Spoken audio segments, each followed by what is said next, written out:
let's get stuck into the England-Ireland preview then. England are currently outside of the automatic qualifying spots for Euro 2025, behind second place Sweden, but just on goal difference.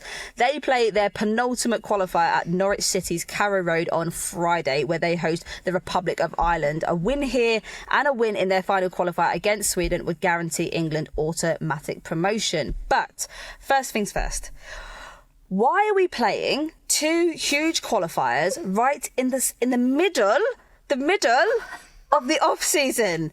We keep on saying scheduling is an issue, injuries are an issue, fatigue is an issue, the schedules are a mess. How many times have we had these conversations, and yet we're seeing something like this?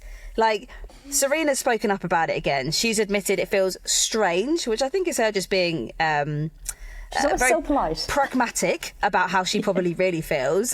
Preparing for the crucial games in the middle of summer. They had a training match against the Netherlands last week, which ended in a draw, a 1-1 draw, with Aggie Beever-Jones getting on the score sheet.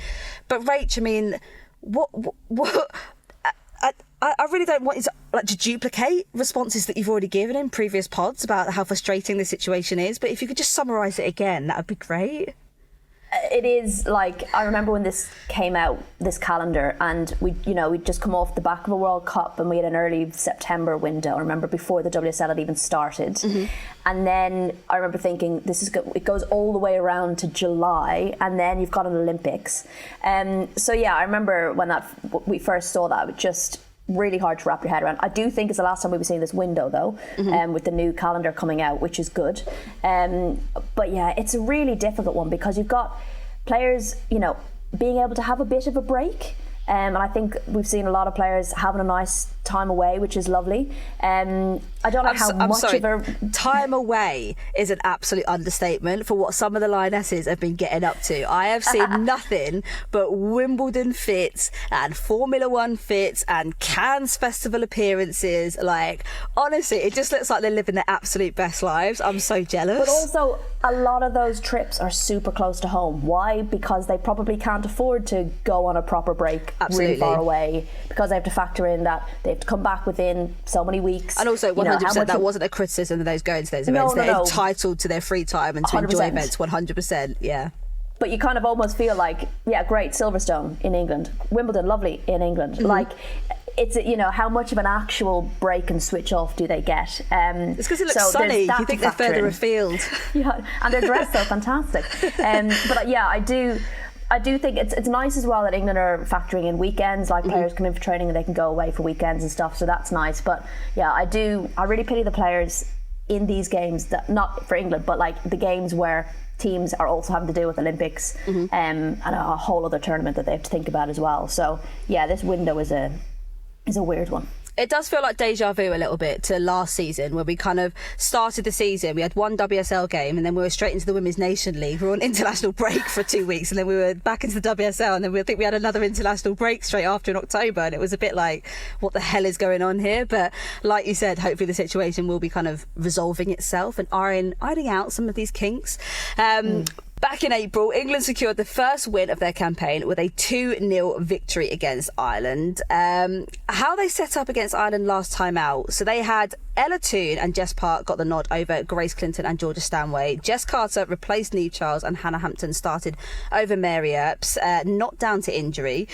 Do we think Wiegman is going to experiment a bit here, or do we think she's going to play it safe and kind of revert back to the El Clasico? The sort of the OGs of the Lionesses? Do you know what? I actually think it's quite a tough one to call, because normally when we have an international break, we talk about players who are in form, who are scoring for club, who are playing well, but we don't really have that to draw upon now because of this gap. So it does really depend on how they're getting on in training, who's performing, which I think would be really interesting. We also have to factor in that these are must-win games for England, which kind of reduces the opportunity for experimentation, right? You would expect. However, they probably feel like they should beat Ireland, and you have to factor in that there'll be no Katie McCabe due to, shocker, yellow card accumulation. No. So perhaps that will leave room for some changes, but I don't think, and it's something I think a lot of other teams have spoken about since this Nations League Euro qualifiers has started, is that Ireland are not a team you can sleep on, and they're not Absolutely a team not. you can expect to just comfortably beat. France 1-0, Sweden 1-0, and that most recent game for Ireland was like an at the death goal as well, an absolute sucker punch. So it isn't really, yes, England should beat them, but it isn't really a game I think they can afford to be too experimental on. Mm-hmm. This is not a done deal. I think that's the thing about Ireland.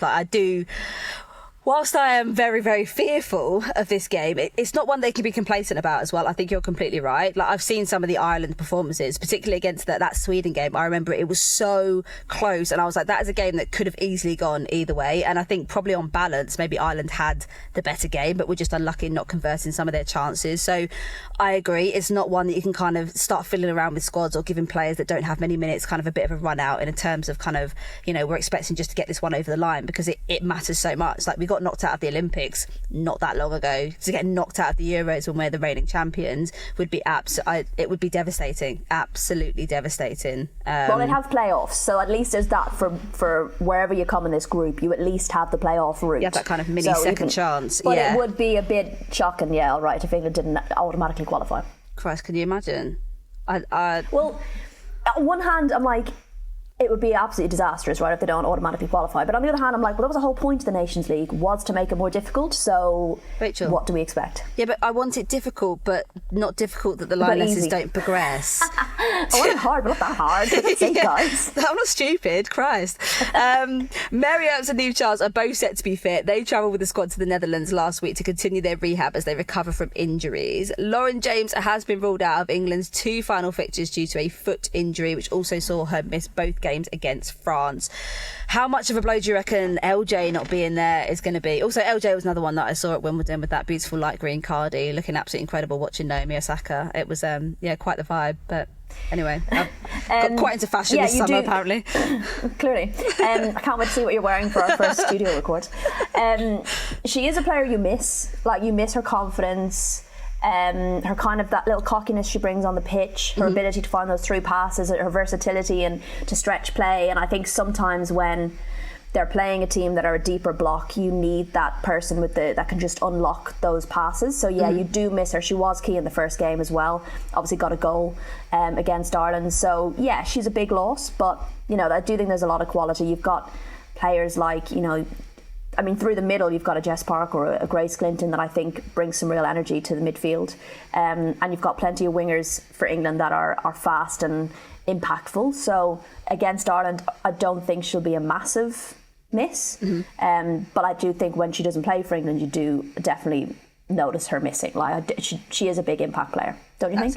Actually, just touching on the Grace Clinton thing, I still haven't seen absolutely any news about what she's going to be doing at all. It's so interesting. It's like they're all just sitting there waiting to see what happens at Man United and going, now I'll make my decision. Part of me was like, when did Dominique Janssen decide to join? If it was a couple of months ago, she must be sitting there going, yay. It should be. If they don't they should be doing everything to hang on to Grace Clinton. And I think if they lose her, you're like, guys, come on. So we'll see. That would be the final straw, even for myself. Would it? And who would you choose to support instead? Probably PSG? Arsenal. Arsenal. Probably right, okay, Arsenal, so that question will then be directed for you next on, Chloe. I just love going to the Emirates. Anyway, back to England. Back to England. Okay, let's discuss the slightly controversial aspect of this. Although I don't think it's that controversial, to be honest. People are sort of kicking off a little bit over the decision to play this qualifier at Norwich City's Carrow Road, which has a capacity of just over 27,000.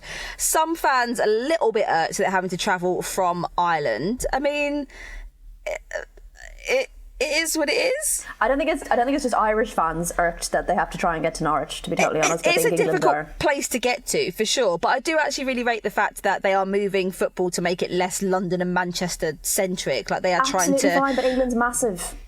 You can not make it London and Manchester central and not have it the whole friggin' other side of the country. But then with you think pretty about poor travel access. But you think about the impact that will have for girls and families and audiences in Norwich.